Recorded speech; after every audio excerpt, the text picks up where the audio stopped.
Hi అండి, అందరికీ నమస్కారం. నేను మీ వేణుగోపాల్ రెడ్డి.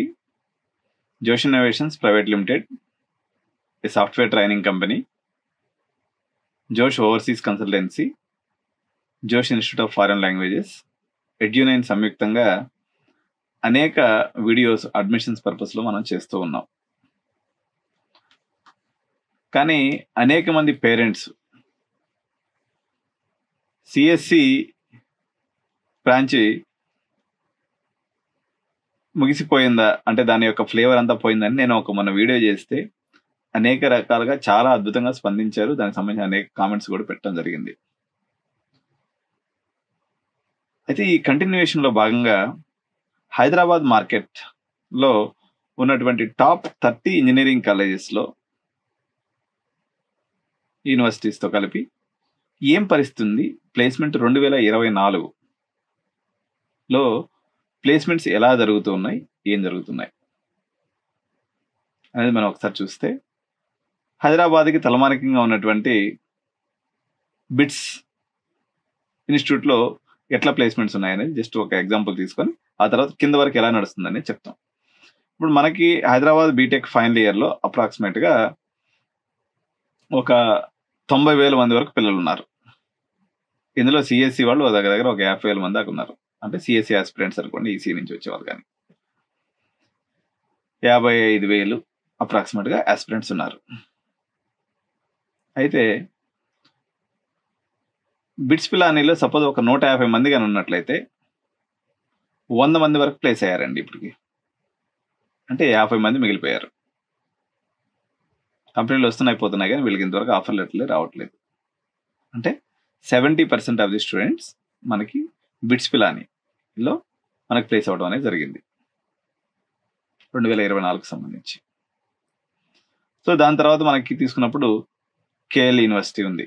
అంటే ఇవన్నీ 20 లక్షల బడ్జెట్ కాలేజెస్. కేఎల్యూలో అప్రాక్సిమేట్గా ఒక 50% హైరింగ్ అయింది.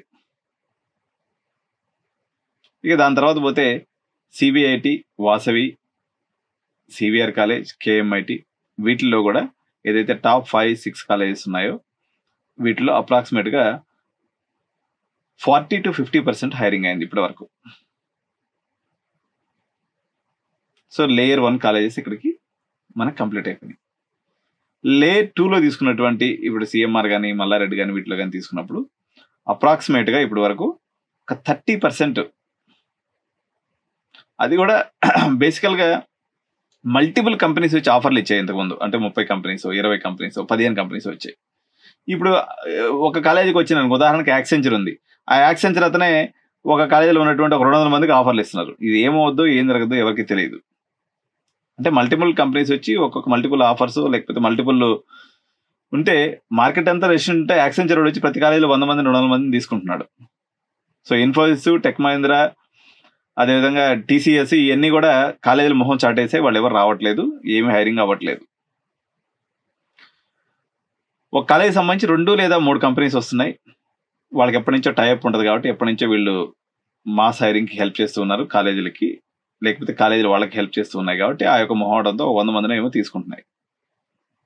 తీసుకున్నటువంటి వాళ్ళకి ఆఫర్ లెటర్ ఇచ్చేదానికి 7-8 నెలలు సమయం తీసుకుంటుంది.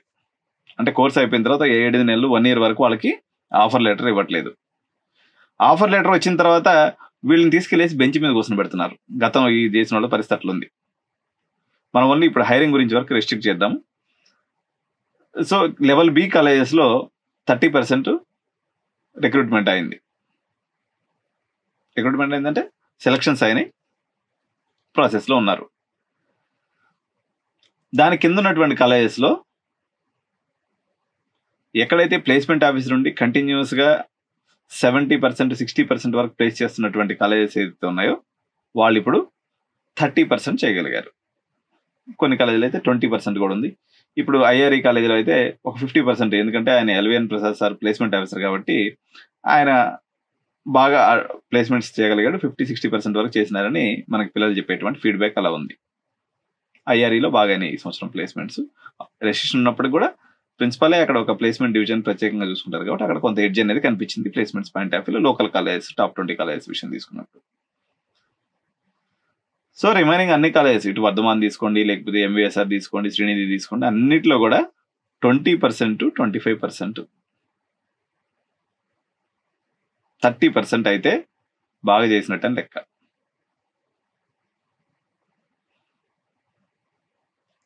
సో ఇది 2024 యొక్క ప్లేస్మెంట్స్ పరిస్థితి ఇప్పటి వరకు. 20 కాలేజీలు దిగువన సింగిల్ ప్లేస్మెంట్ కూడా ఇంతవరకు అవ్వలేదు. టాప్ 20 కాలేజెస్ వదిలిపెట్టేస్తే కింద ఉన్నటువంటి కాలేజీలో మొత్తం పిల్లలందరూ గాయబ్. ఎవరికి ప్లేస్మెంట్ రాలేదు, వచ్చే పరిస్థితి కూడా మార్కెట్లో లేదు.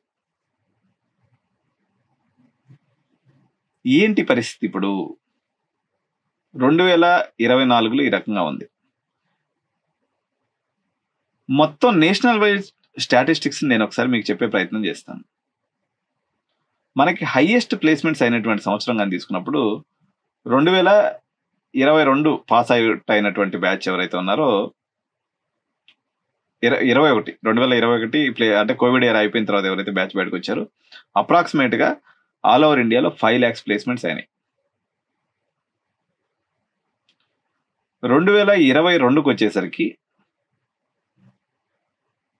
22 పాస్ అయిన పిల్లలకి 3.5 లక్షల ప్లేస్మెంట్స్ అయినాయి. ఫ్రెషర్స్ హైరింగ్ గురించి నేను చెప్తున్నా. 2021లో 4,70,000 ఎగ్జాక్ట్ ఫిగర్ అయితే 2022కి వచ్చేసరికి అది 3,50,000 ప్లేస్మెంట్స్ అయినాయి. ఇదంతా ఏఐసిటి రికార్డు ప్రకారమే చెప్తున్నా, నేనేమో నా సొంత కవిత్వం ఏం చెప్పట్లేదు. సరే మీరు ఏమైనా మెకానికల్ బ్రాంచ్ అన్ని ఇట్లా చెప్తున్నారని చెప్పి కొంతమంది కామెంట్ పెడుతున్నారు. నేను మెకానికల్ బ్రాంచ్ కాదు, నేను సిఎస్సి బ్రాంచే. నేను కూడా జావా చెప్తాను, ట్రైన్ చేస్తాను పిల్లలకి, నాకు ట్రైనింగ్ ఇన్స్టిట్యూట్ ఉంది. కానీ ఫ్యాక్ట్స్ తల్లిదండ్రులకు తెలియాలనేటువంటి ఒక ఉద్దేశం ఇక్కడ ప్రధానంగా ఉంది. సో మనం 21 చూసాం, 22 చూసాం. 23లో 1,70,000 ప్లేస్మెంట్స్ అయినాయి. 24కి వచ్చేసరికి అప్రాక్సిమేట్ గా ఒక 60,000 ప్లేస్మెంట్స్ అవుతాయని అంచనా ఉంది. 60,000 నుంచి 80,000 లోపు. అంటే ఎంత స్థాయిలో 4,70,000 నుంచి 70,000కి పడిపోయింది. సో 4,70,000 నుంచి 70,000కి. అదే సమయంలో 2021లో మనకి సిఎస్సి చదివి నాకు ఉద్యోగం కావాలనేటువంటి ఆస్పిరెంట్స్ అరౌండ్ ఒక 8 నుంచి 9 లక్షల మంది ఉండేవాళ్ళు. ఇప్పుడు అప్రాక్సిమేట్ గా 20 లక్షల మంది అయిపోయారు. రిమైనింగ్ బ్రాంచెస్ వాళ్ళు, బీసీ వాళ్ళు, ఎంసీ వాళ్ళు అందరూ కలుపుకుంటే 20 లక్షల మంది ఆస్పిరెంట్స్, 70,000 మంది జాబ్స్. అంటే 1:21 కాంపిటీషన్ నడుస్తుంది 2024 బ్యాచ్ సంబంధించి.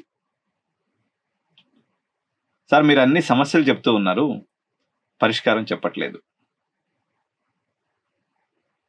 సో నా నెక్స్ట్ వీడియోలో మీరు ఎగ్జాక్ట్ గా ఏం చెయ్యాలి, ఈ పరిస్థితిని ఎలా అధిగమించాలనే దాని మీద నేను నాకున్నటువంటి అవగాహనని మీతో పంచుకునే ప్రయత్నం చేస్తాను. మీరు ఇంకా ఎవరైనా సబ్స్క్రైబ్ చేసుకోకుండా వీడియోస్ చూస్తున్నట్లయితే తప్పనిసరిగా సబ్స్క్రైబ్ చేయండి. మీ యొక్క మనోభావాలతో కూడుకున్నటువంటి కామెంట్ని ఈ వీడియో కింద తెలియజేయండి. అదేవిధంగా ఎవరైనా విద్యార్థులు కానీ చూస్తున్నట్లయితే మీ కాలేజీలో ఎంత పర్సెంటేజ్ హైరింగ్ అనే విషయాన్ని కామెంట్ రూపంలో కనబెడితే మిగిలిన పిల్లలందరూ కూడా అవేర్నెస్ అనేది తెలుస్తుంది. రెండోది, మీ తమ్ముళ్ళు అందరూ 10 లక్షలు 15 లక్షలు డొనేషన్లు కట్టి పోతుంటారు కదా, అలా తెలుస్తుంది. ఇప్పుడు మీలో కూడా చాలా మంది పిల్లలు ఈ కాలేజీలో 10 లక్షలు 15 లక్షలు డొనేషన్ కట్టి చదువుకున్నారు కదా. సో మిమ్మల్ని ఉత్త చేతిలో బయటకు పంపిస్తున్నారు. మీ డబ్బులు పోయే, 4 ఏళ్ళ సమయం పోయే, ఇప్పుడు ఏం చేయాలో అర్థం కాకపోయే. మరి కొంతమంది కామెంట్ పెట్టారు, సార్ ఎప్పటికైనా అందరూ సాఫ్ట్వేర్లోకి రావాల్సిందే కదా, మీరు అనవసరమైనటువంటి భయాందోళనకు గురి చేయదు. నేను ఎవరిని భయాందోళనకు గురి చేయడం కోసం చేయట్లేదు. తల్లిదండ్రులు వాళ్ళ కష్టాజితాన్ని లక్షల డొనేషన్లు కట్టి కాలేజీలో చదివించడం అనేది జరిగింది మిమ్మల్ని. ఇక్కడ పరిస్థితి మీరు ఎలాగూ చెప్పలేరు.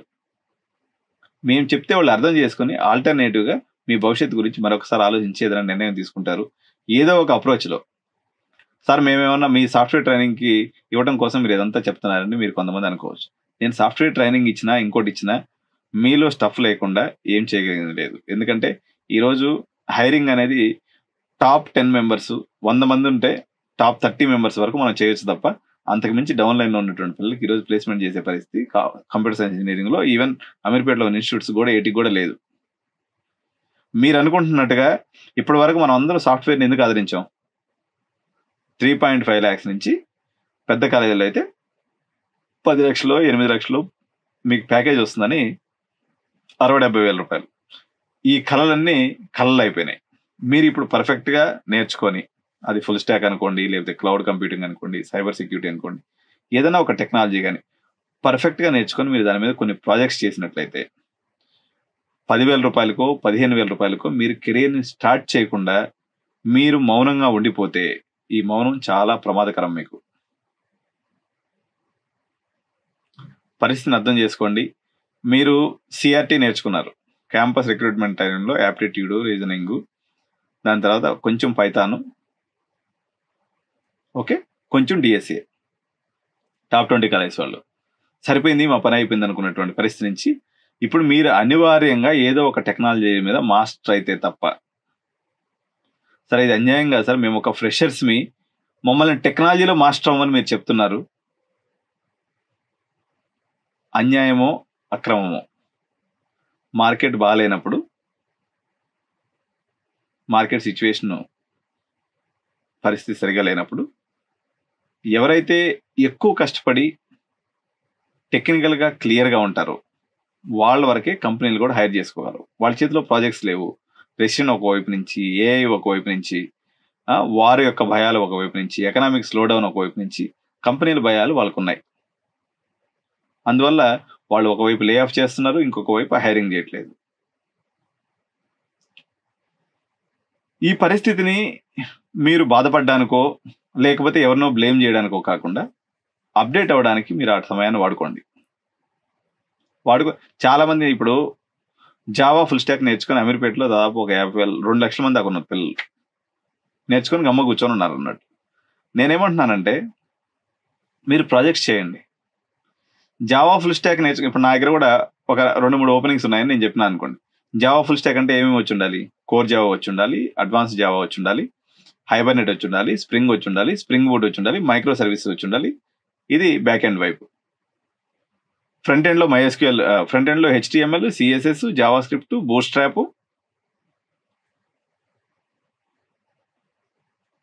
React plus MySQL. అంటే ఈ 10-15 టెక్నాలజీని ఉపయోగించి మీరు ఒక 5 ప్రాజెక్ట్స్ కానీ చేస్తున్నట్లయితే మీకు ఉద్యోగం ఎందుకు రాదండి?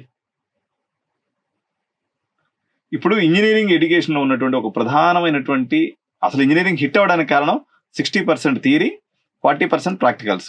అదే డిగ్రీ ఎడ్యుకేషన్లో ప్రాక్టికల్ ఎడ్యుకేషన్ లేదు. అందరూ మనం ఏఐసిటీ వైపు మొగ్గు చూపి దీనికి వచ్చాం. సో ఇంజనీరింగ్లో కూడా ఇప్పుడు మార్కెట్ ఇండస్ట్రీ ఏం కోరుకుంటుందంటే మీరు 90% మీరు ప్రాక్టికల్గా క్లియర్ ఉన్నారా లేదా, అంటే ఎక్కువ ప్రాజెక్ట్స్ చేసి మీరు గిట్హబ్లో పెట్టుకొని మీ లైవ్ ప్రాజెక్ట్స్ చేసి మీ ప్రొఫైల్ని అప్డేట్ చేసుకోవాలి. ఎన్సీఏకి రెజ్యూమ్ ఓపెన్ చేసి ఆడికి ఏం కనిపిస్తుందంటే HTML వచ్చు, C వచ్చు, జావా వచ్చు, పైథాన్ వచ్చు, CSS వచ్చు, జావా స్క్రిప్ట్ వచ్చు, లేదంటే MySQL వచ్చు. మీరు అప్డేట్ చేస్తున్నారు. దాన్ని చూసే ఓపిక హెచ్ఆర్కి లేదు. సరే అంతకుముందు అంతా చూస్తున్నారు కదా, అంతకుముందు అంటే వాళ్ళకి అవసరం ఉండింది, వాళ్ళ డిమాండ్ ఉండింది, చూస్తున్నారు. ఈరోజు ఎవరైతే ప్రాజెక్ట్స్ కంప్లీట్ చేసి వాళ్ళు రెజ్యూమ్లో పెడతారో, వాళ్ళ గిట్హబ్ లింక్ ఇస్తారో, వాళ్ళ లింక్డ్ఇన్ ప్రొఫైల్కి వాళ్ళ ప్రాజెక్ట్స్ని అటాచ్ చేస్తారో, వాళ్ళు చేసేటువంటి ప్రాజెక్ట్ యొక్క ప్రతి నిమిషాన్ని వాళ్ళ లింక్డ్ఇన్ ప్రొఫైల్లో అప్లోడ్ చేసి, ఇన్స్టాగ్రామ్ మనం ఫోటో చేస్తాం కదా, మనం తింటున్నాం, మనం నిద్రపోతున్నాం, మనం ఇది చేసాం, అది చేసాం, ఈరోజు ఫ్రెండ్షిప్ డే, ఆ డే, ఈ డే అని మనం ఇన్స్టాలో, స్నాప్చాట్లో, తర్వాత ఇట్లన్నింటిలో సోషల్ మీడియాలో అప్లోడ్ చేస్తుంటాం కదా. మీ యొక్క ప్రొఫెషనల్ లైఫ్ని మీరు లింక్డ్ఇన్లో ఆ రకంగా అప్లోడ్ చేయాలి. మీరు చేసినటువంటి ప్రాజెక్ట్స్ని మీరు తీసుకొచ్చి ప్రజెంట్ చేయండి.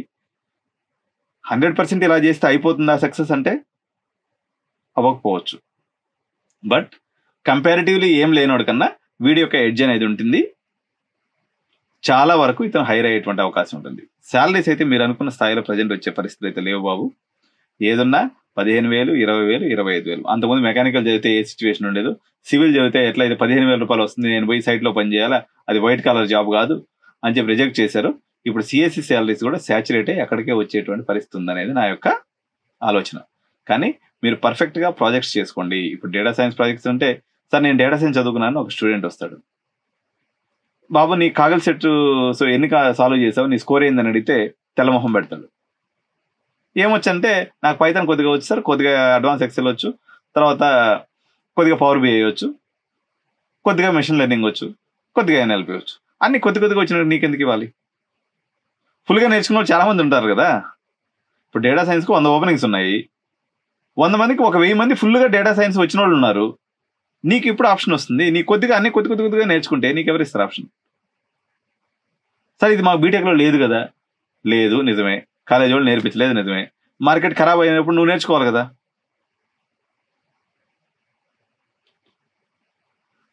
నెక్స్ట్ వీడియో మనం 23లో ఏం జరిగింది అనేది కూడా చూద్దాము. 23లో జరిగినటువంటి ఉపద్రవం ఏంది, వాళ్ళ పరిస్థితులు ఎలా ఉన్నారు స్టూడెంట్స్ అనేది మనం నెక్స్ట్ వీడియోలో చూద్దాం.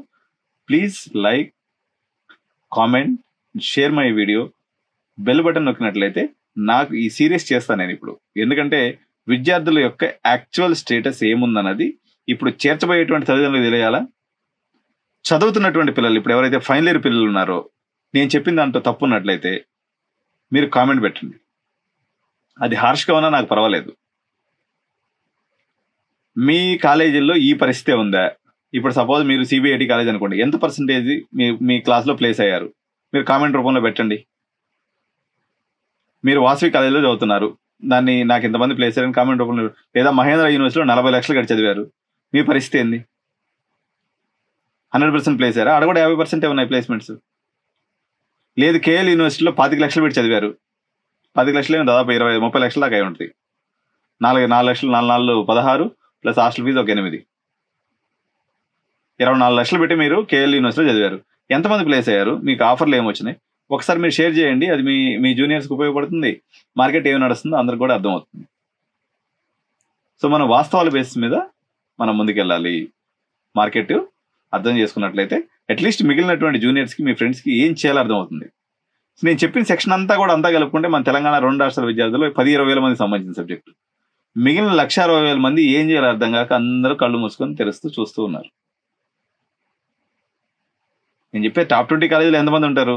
20,000 మంది, 30,000 మంది ఉంటారు. లేకపోతే ఒక 40,000 మంది ఉన్నారనుకోండి. కానీ ఇంజనీరింగ్లో మనకు ఉన్నది 2 లక్షల మంది. 2,40,000 పోతే 1,50,000 మందికి పెద్ద డైలమా. యూఎస్కి పోవాలనుకుంటున్నారా? అసలు ఏం చేయాలనేది నెక్స్ట్ వీడియోలో తప్పకుండా నేను చేస్తాను. Thank you so much. By by. జై హింద్.